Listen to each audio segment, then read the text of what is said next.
नमो नमः। आइए मिलके 1 मिनट के लिए कीर्तन करेंगे, क्योंकि कहते हैं संतों को सबसे अधिक वह प्रिय है जो भजन खूब करता है। तो 1 मिनट के लिए सभी कीर्तन करेंगे। श्री राम जय जय राम। जपो जी।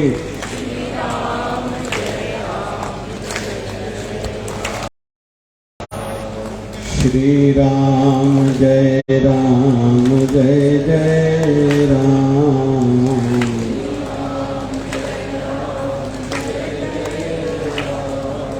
श्री राम जय जय राम।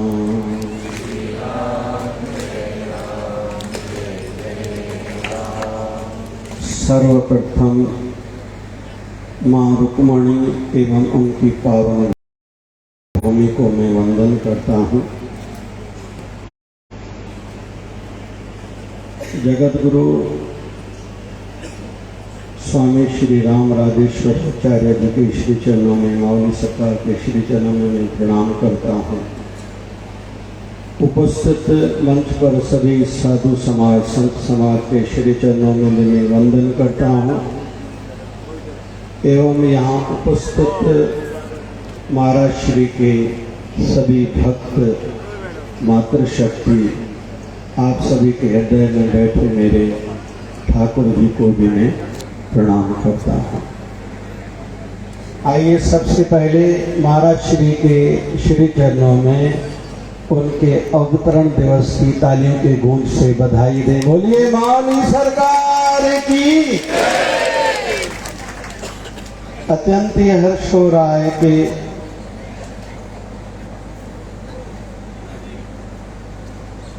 जैसे विलास भाऊ ने कहा, जिन्होंने 20 साल पहले महाराज श्री का दर्शन करा होगा, उनको आज विश्वास शायद कहीं तो भी खुद पर ही नहीं आता होगा। और सौभाग्य से मैं वैसा हूँ। वह समय मेरा थोड़ा वैराग्य काल्य चल रहा था। अधिकतर मसाणे में या छतरी तालाब के आगे चल के बैठता था। एक मित्र था मेरा, मैं उनसे कहता था किसी मूर्त का दर्शन कराओ। पत्थर की मूर्तियों का दर्शन तो करते ही, चलती फिरती किसी मूर्त का दर्शन कराओ। तो उन्होंने कहा चलो मैं आपको लेके चलता हूँ।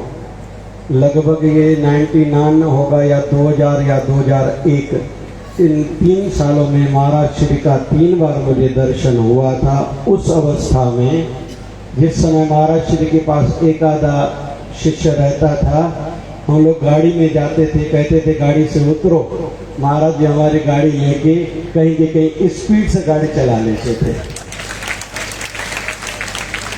उस काल को देखते हैं तो हमें तो उस समय ही अनुभूति हुई थी, महाराज जी जन्मजात अवल्या है, इसको अवल्या बोलते हैं, सिद्ध पुरुष जिसको कहें।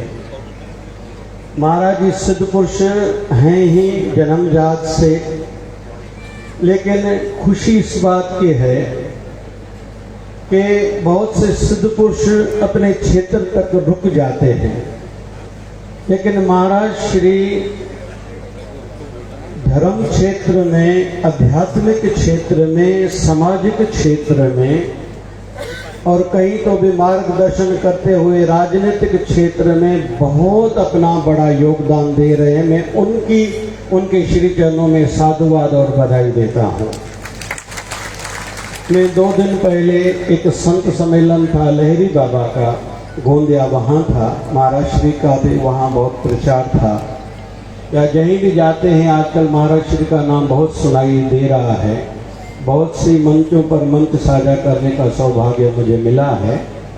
लेकिन खुशी इस बात की है कि अधिकतर साधु समाज कहीं तो वे एक सीमित जीवन जीते हैं, लेकिन हमारे महाराज श्री आध्यात्मिकता को संभाले हुए हैं, आध्यात्मिकता का प्रचार कर रहे हैं।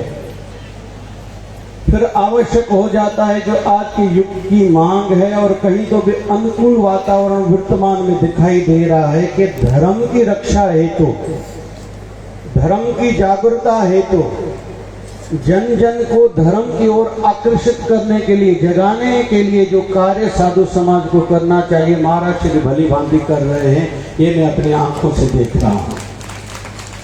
आध्यात्मिक दृष्टि से कई व्यास, कई पीठों का स्थापन करना, और मुझे इस बात की भी कई सालों से चिंता रहती थी मन में कि इतना उत्तम क्षेत्र है हमारा, जिसको भागवत महापुराण में विदर्भ देश कहा गया है, कौंडनपुर को।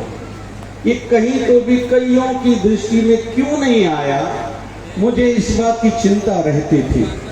लेकिन जब से सुना, मेरा भी इस क्षेत्र में विचार था कि कोई शिवधारा पीठ बनाया जाए, लेकिन जिस दिन मैंने सुना था कि महाराज श्री ने यहाँ जमीन ली है, उस दिन से मन में ये तसल्ली हो गई थी, लगता है अभी जीर्णोद्धार फिर से होगा और ये रुक्मणी पीठ का नाम अभी विश्व में विशेष रूप में गाया जाएगा, माना जाएगा, और महाराज श्री के माध्यम से ये हो रहा है।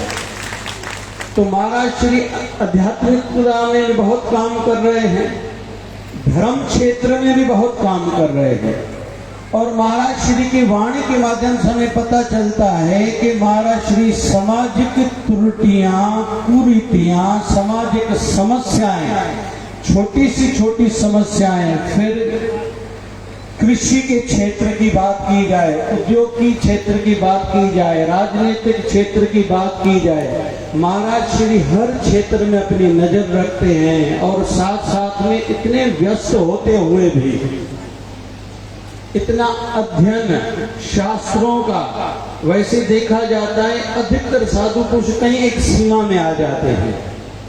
जैसे मां गंगा से किसी ने पूछा, हे गंगा मैया,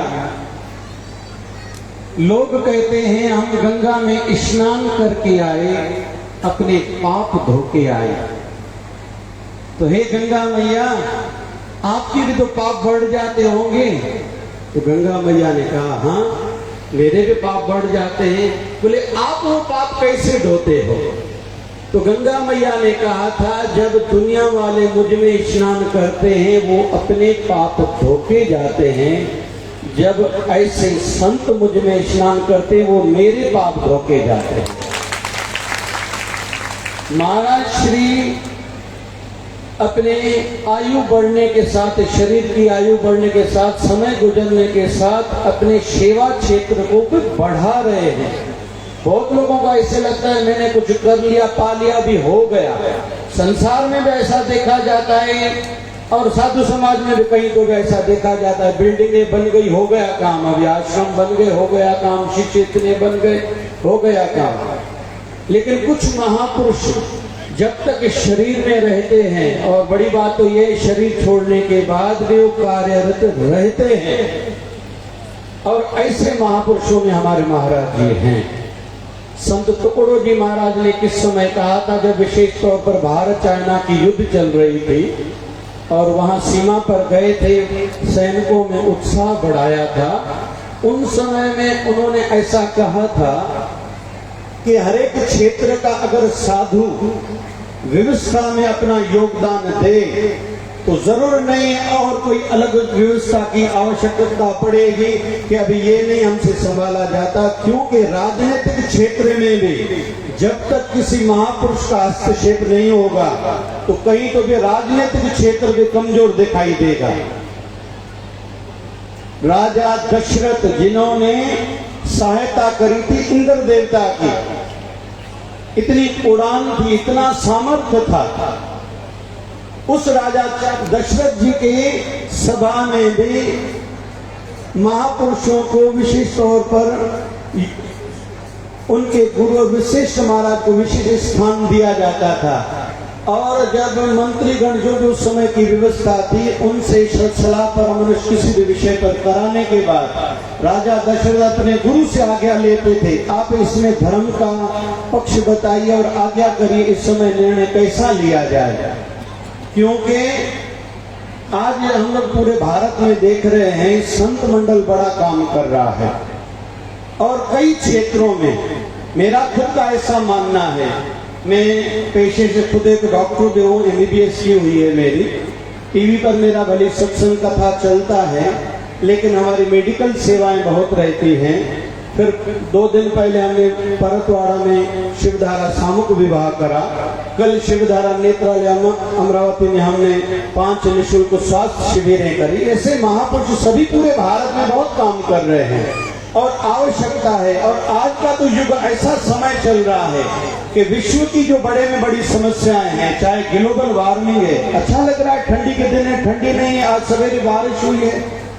विश्व जो ग्लोबल वार्मिंग बढ़ गई है, गर्मी बढ़ गई है, आज जलवायु में परिवर्तन दिखाई दे रहा है, आतंकवाद बड़ा मुद्दा है, भारत का लव जहाज एक बड़ा विषय है। रशिया यूक्रेन आपस में लड़ रहे हैं, लेकिन उसका भुगतान पूरे विश्व को करना पड़ रहा है। इस दिशा में भी अभी हम सबको कार्य करना है, लेकिन ये सब काम तब कर पाएंगे जब ऐसे संतों की सानिध्य में, इनके मार्गदर्शन में हम आगे बढ़ेंगे। क्योंकि कहते हैं संत का आना बसंत का आना, संत का आना बसंत का आना। बसंत आती है तो प्रकृति मुस्कुराती है, वैसे ही जब संत आते हैं तो संस्कृति मुस्कुराती है। तो महाराज जी हमारी धरोहर है इस विदर्भ क्षेत्र की, हमारे भारत की, विश्व की। मैं उनके श्री चरणों में प्रणाम करता हूँ। और साथ साथ में जो ट्रस्टीगण हैं, ताई यशोमती ताई जी हमारे बीच में हैं, या जितने भी यहाँ के ट्रस्टीज हैं, मैं उनको निवेदन करूंगा आप मजबूती से आगे बढ़ना। महाराज जी की कृपा आपके साथ है, हम सब आपके साथ हैं। महाराज जी जैसे जैसे संकेत इशारे देते जाएं, आप सेवा में आगे बढ़ते जाओ, क्योंकि महापुरुष इस संसार को चलाते हैं। तो एक बार मैं शिवधारा मिशन फाउंडेशन, पूज्य शिवधारा आश्रम, शिवधारा नेत्रालय, जय शिवधारा धाम सभी की ओर से महाराज श्री को जन्मदिन की हार्दिक शुभकामनाएं देता हूं। और इनकी दीर्घायु एवं निरोगी काया के लिए मां रुक्मणी एवं शिवधारा वाले बाबा 1008 सद्गुरु स्वामी शिव भजन जी महाराज हमारे गुरुवर के श्री चरणों में भी मैं प्रार्थना करता हूं। महाराज जी ऐसे ही हम सबके बीच में रहें, ऐसे ही मार्गदर्शन करते रहें। और महाराज जी बहुत यात्रा जो करते भारत भर की, ऐसे ही करते रहें। जन जन तक धर्म की, सत्य की वो ज्वाला जगाते रहें, हम सबको आध्यात्मिकता में आगे बढ़ाते रहें। धन्यवाद। जय श्री राम।